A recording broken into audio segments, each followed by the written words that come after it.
여러분 안녕하십니까? 사주 장명가 장세진입니다. 본 채널 재생 목록에 실전 사주풀이가 있습니다. 앞으로 이 목록에 저장될 정통 사주풀이는 지금까지와는 약간 다르게 분석합니다. 어느 한 부분만 풀이하는 것이 아니라 사주 원국은 물론이고 대운까지 전반적이고 좀 더 깊게 분석하겠습니다. 오늘은 그 첫 번째 사례로 일부 종사 어려운 사주에 대한 영상입니다.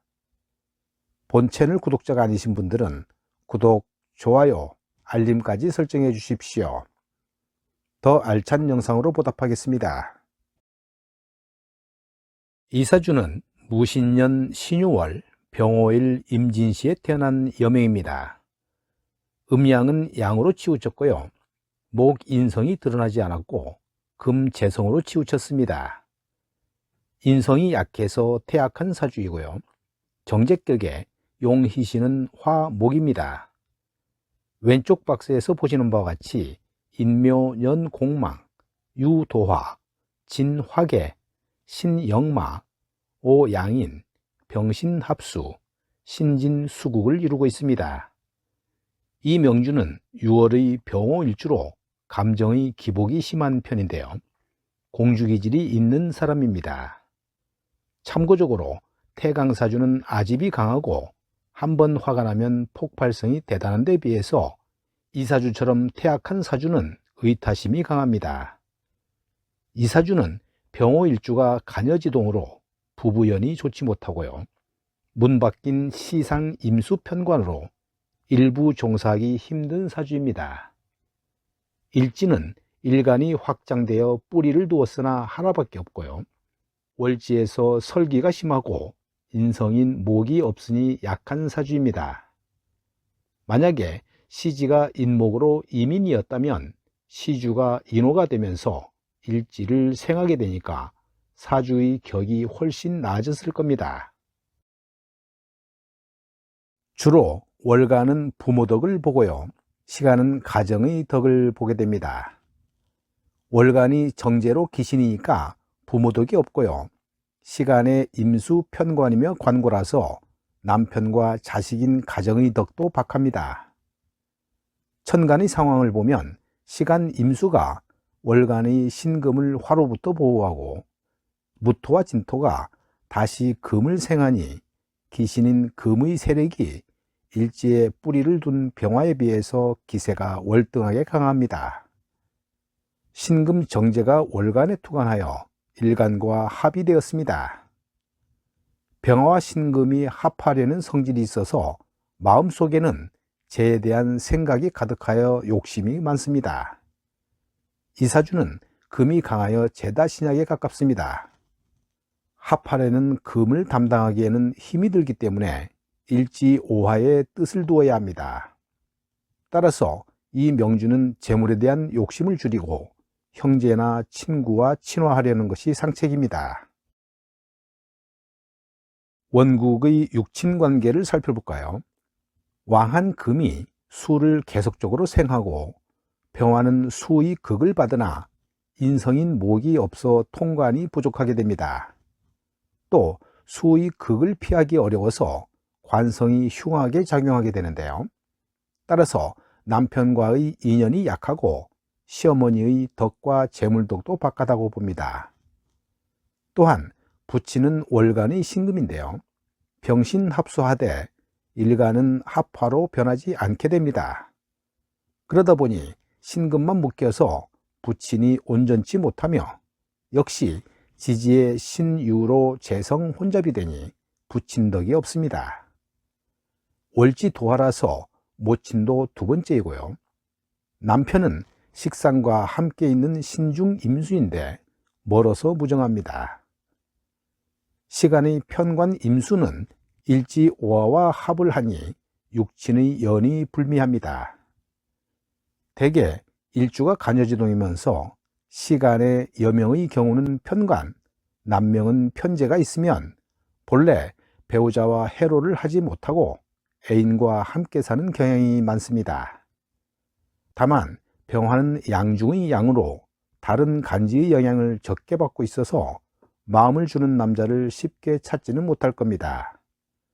시간 임수 편관의 입장에서 보면 운에서 만나는 화운인 비겁운은 편관의 입장에서는 재운이 되니까 정작 병화 일간 본인은 유부남과 연애하기가 쉽습니다. 원국 분석 마지막입니다.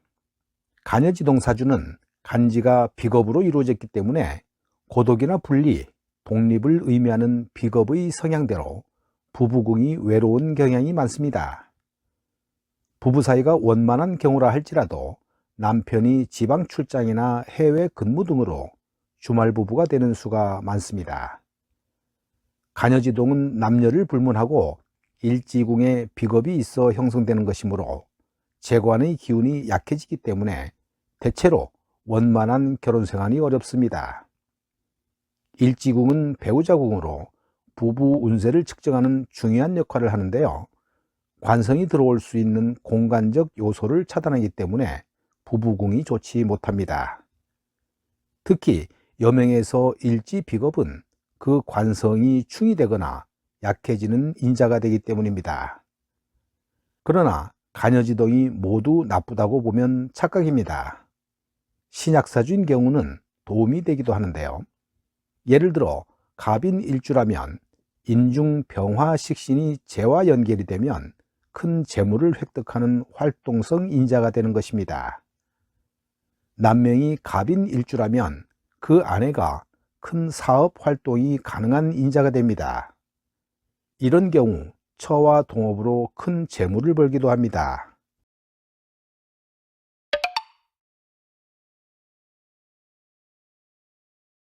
지금부터는 대운을 살펴보겠습니다. 19세 기미대운과 29세 무오대운입니다. 기미와 무오대운은 식상이 활발해지며 수인 관을 극하는 운이라서 직장 생활에는 적응이 안 되고 남편과는 불화가 잦은 시기가 됩니다. 39세 정사대운을 살펴보면 여자 사주에서 천간으로 겁재운이 오면서 관성을 합가하는 운은 부부 인연에 불길한 대운이 됩니다. 사화는 편재성인 신금과 사신합하여 고정적인 재물의 획득보다는 장사 재물에 유리한 대운입니다. 정사대운은 비겁운으로 독립하여 혼자 사는 모습입니다. 정사대운에서 주의할 것은 월지 사유합의 작용인데요. 사와 친구와 유금 재성인 돈거래를 하게 되면 귀신으로 변해서 마음만 상하기 때문에 일체 돈거래는 하지 않는 것이 좋습니다. 이번에는 49세 병진대운을 살펴보겠습니다. 병화가 월간의 정제 신금을 합과하기 때문에 노출된 재산에 대한 손실이 예상됩니다. 보통 천간에 노출된 재는 남들이 다 아는 재물이기 때문에 이를 잘 관리해야 합니다. 정제는 고정재물이 되는데요. 임대료, 고정수입, 월급 등이라고 보면 됩니다. 이를 겁재인 병화가 합하니 주변의 친인척이 돈 빌려달라는 요구가 집중적으로 일어납니다. 이 사주하고 관련한 참고사항 몇 가지를 언급하고 마칠까 합니다. 여명사주에서 재가 살에 통해 있으면 숨겨놓은 정부를 둘 수 있고요. 또한 합이 많으면 대문 밖의 이성이나 다른 사람과의 인연이 많습니다. 금수가 왕하면 호색하고 신약한 상태에서 재와 합을 하면 재물로 인해서 화를 야기시키는 명이 됩니다. 재생살하는 사주는 흉한 명으로 볼 수 있는데요. 만약 일지의 병화를 충하는 자수가 온다면 유일한 통근초를 부수게 됩니다. 이 사주에서는 부부간의 문제보다는 자신의 건강 문제가 더 큰 관심사가 될 것입니다. 왜냐하면 오화는 전체 명조 중에서 가장 중요한 글자가 되기 때문입니다. 더구나 원국의 신자진 삼합이 이루어지는데요. 대운에서 만나면 종명이고 세운에서 만나면 패망입니다. 병화 일주의 유금 재가 왕하니 재생관으로 관성은 자동적으로 강해집니다. 이사주는 오화 비겁이 용신이고 임수 편관은 기신인데요. 따라서 남자 덕은 없고 형제 친구에게 의지해야 합니다. 인수 목이 약하니 어머니 덕은 없으나 인성이 희신이므로 윗사람의 덕은 있다고 봐야 합니다. 보통 화일주의 사주는 예의가 바르고 밝고 명랑합니다. 하지만 이사주와 같이 화가 왕한 금기에 눌리고 약한 상태에서 화금 교쟁이 되면 그 성격은 오히려 예의가 없습니다. 재성이 강하면 독선적이고요. 아집과 자기 주장이 강합니다. 즉, 비겁이 강한 상태와 흡사하다고 하겠습니다. 오늘 영상은 여기까지 하겠습니다. 여러분 감사합니다.